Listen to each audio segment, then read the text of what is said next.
santé de l'individu. Très bien. Donc, Monsieur Mustapha, donc, est-ce que tu es prêt pour la réponse ou bien tu auras besoin d'un peu de temps? D'accord, donc, madame, pour le stress, donc, si on est stressé, donc, on peut prendre des fausses décisions. Très bien. Voilà. Donc, il peut influencer même nos désirs. Oui, très bien. Il peut influencer aussi, parfois, si on conduit sur la route, donc, il peut entraîner la qadar des accidents. Oui, ça, Euh, ça déconcentre, ça nous déconcentre. Yani, on perd la oui, concentration. oui, donc, oui. On peut euh, donc, il influence même les relations avec nos proches, avec nos enfants, avec la femme, avec... Très bien, oui. Voilà, donc ça peut même nous causer des problèmes avec nos proches. Donc, ça oui, influence toute notre vie et tout notre entourage. Très bien. Donc, voilà, le stress et l'anxiété. Donc, on peut dire qu'ils ont des effets qui sont profonds sur la santé et le bien-être des individus. D'accord? Donc, ça a des influences sur le corps et sur l'esprit. Donc, un stress ou une anxiété chronique peuvent déclencher des fois euh, peuvent déclencher des problèmes de santé suite à la libération excessive du cortisol et de l'adrénaline dans le corps. D'accord? Donc, si on est stressé de manière chronique et si l'anxiété elle est toujours présente, donc le corps il répond d'une manière négative. Ça veut dire qu'il libère le cortisol et l'adrénaline. Donc, je pense que dernièrement, on parle beaucoup de ces deux effets-là. Donc, même sur les réseaux sociaux, vous allez trouver des personnes qui parlent sur cette libération de cortisol, donc une libération de cortisol excessif et d'adrénaline et leur influence sur la santé. Donc, bien sûr, ça épuise le corps sur le long terme. Donc, ça exerce des effets tels que l'augmentation de la tension artérielle. Ça veut dire qu'on a des problèmes de tension, des maladies chroniques. Donc, ça peut même perturber le sommeil. Ça affaiblit le système immunitaire. Le sommeil qui est bien sûr très perturbé. Donc, le rythme de la vie, de manière générale, il se trouve touché par cette anxiété et ce stress. Donc, ما تيبقاش عندنا شي حاجة سميتها le bien-être.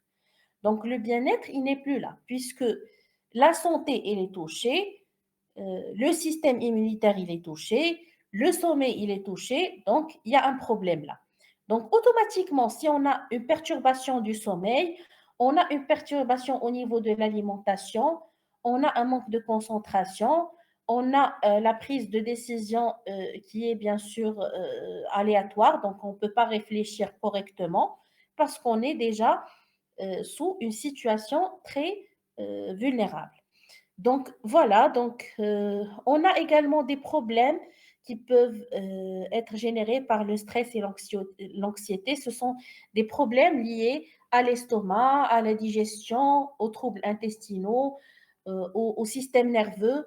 Donc il y a beaucoup d'effets sur la santé physique qui peuvent être causés par l'anxiété et par le stress. Donc, ceci, ça affecte notre quotidien. Donc, le quotidien ديالنا, ça veut dire, on voit que notre quotidien, il devient affecté suite à ce stress et cette anxiété excessive. Donc, on trouve bien sûr une perte de concentration, on n'a plus la capacité à prendre des décisions qui sont claires, Donc, le manque d'estime de soi, ça peut entraîner carrément des dépressions ou des burn-out. Donc, ce qu'on appelle les burn-out, ça veut dire qu'on s'effondre complètement, on n'arrive plus à travailler. Donc, on se trouve bien sûr dans une situation également d'isolement. Donc, c'est nous ou isolé, déjà on a des problèmes. Si on a des problèmes de sommeil, problèmes de santé, problèmes de concentration, donc ما تيبقاش عندنا ديك la capacité ou داك الخاطر pour d'autres personnes. يعني ما كتبقاش عندنا une vie sociale. Donc, dès lors qu'on n'a pas une vie sociale, ça peut entraîner la dépression, d'accord. Et bien sûr, ça peut avoir des conséquences très négatives sur le long terme. Donc, ce qu'on peut dire que le stress ou l'anxiété, bien évidemment, ça influence la santé et le bien-être des individus. Puisque le stress et l'anxiété, il peut se manifester sur des problèmes de santé, des maladies chroniques qu'on peut observer sur le long terme.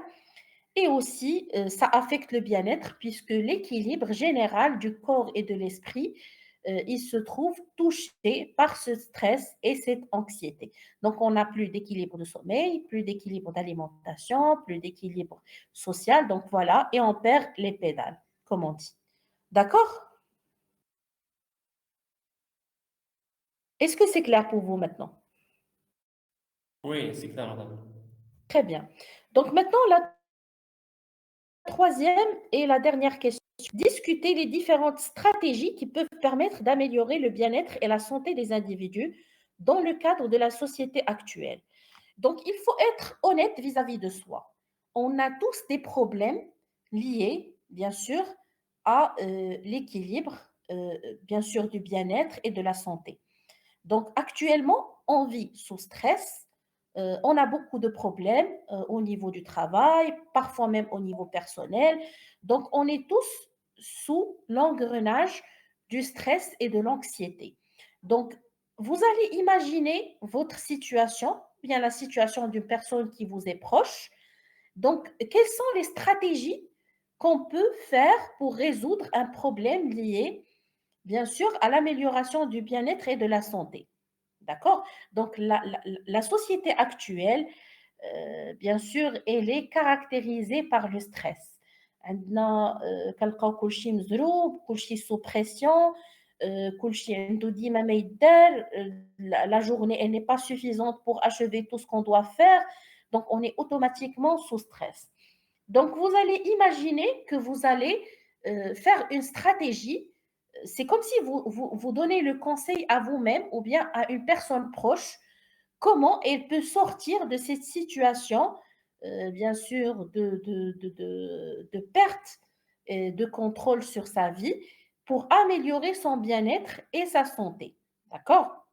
Donc, شنو هما les stratégies ou الحلول أو الاستراتيجيات أو الحلول qu'on peut mettre en place pour améliorer le bien-être et la santé des individus dans le cadre de la société actuelle. Ça veut dire في وسط هاد الشيء اللي حنا كنعيشوه actuellement, comment on peut instaurer un système qui va nous garantir la santé et le bien-être. Donc, je vous laisse 5 minutes pour penser à ces stratégies et on va bien sûr les détailler ensemble. Très bien. Est-ce qu'on peut répondre à cette troisième question? Allez-y, Monsieur Hakim ou bien Monsieur Mustafa.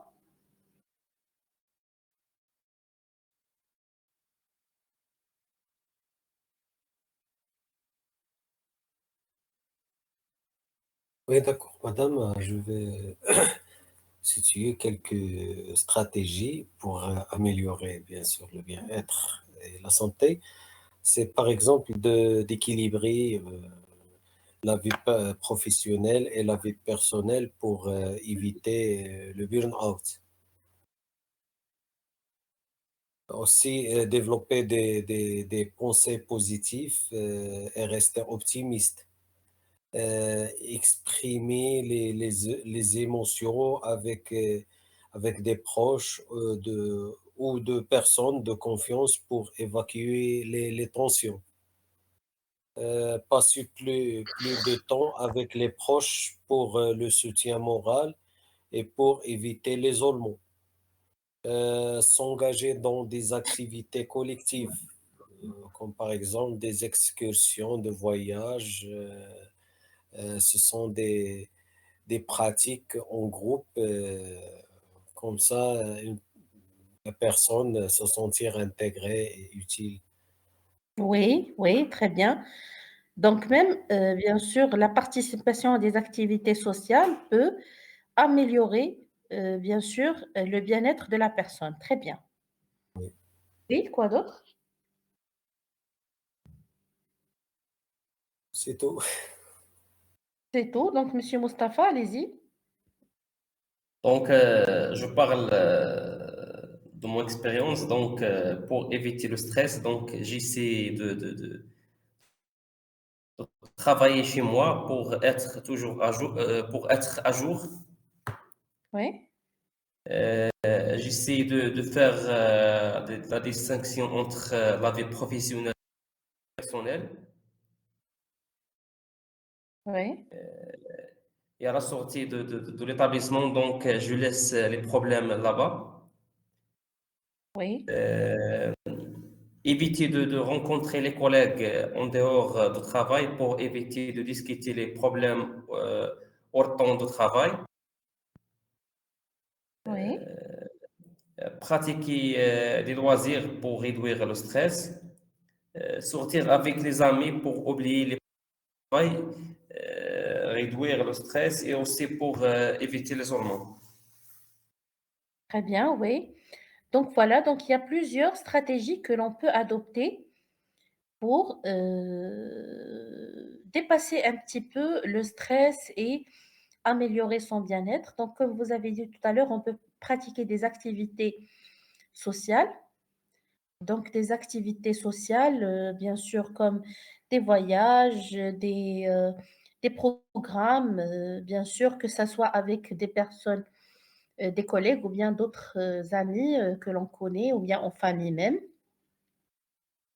On peut également, bien sûr, essayer de séparer, c'est ce qu'a dit Monsieur Mustapha, donc séparer et mettre une barrière entre le personnel et le professionnel.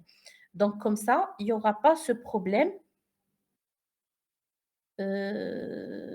que maintenant le professionnel empiète sur le personnel, ou là, le personnel empiète sur le professionnel. Donc ça, c'est très important. C'est pas facile de le faire, de l'instaurer au niveau, bien sûr, de notre vie quotidienne. Donc, comme vous savez tous, nous sommes des- des êtres humains, donc c'est difficile un petit peu parfois de dissocier entre les deux, mais on essaie de toute manière de séparer entre les deux pour ne pas euh, ramener les problèmes du travail à la maison et vice-versa. Très bien. Donc ça peut être des stratégies qui peuvent être bien sûr favorables pour améliorer le bien-être. Aussi, avoir un programme bien sûr bien défini pour le travail, éviter l'accumulation du travail.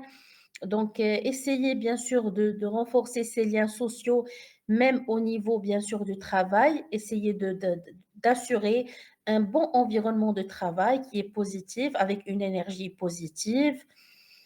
Il faut essayer, par exemple, aussi de dormir bien, d'exercer une activité physique. Donc, avoir une alimentation saine, ça aussi, ça peut aider la personne à se sentir mieux dans sa peau. Donc, dès lors qu'on se sent bien, automatiquement, ça se répercute sur notre vie quotidienne et sur notre entourage.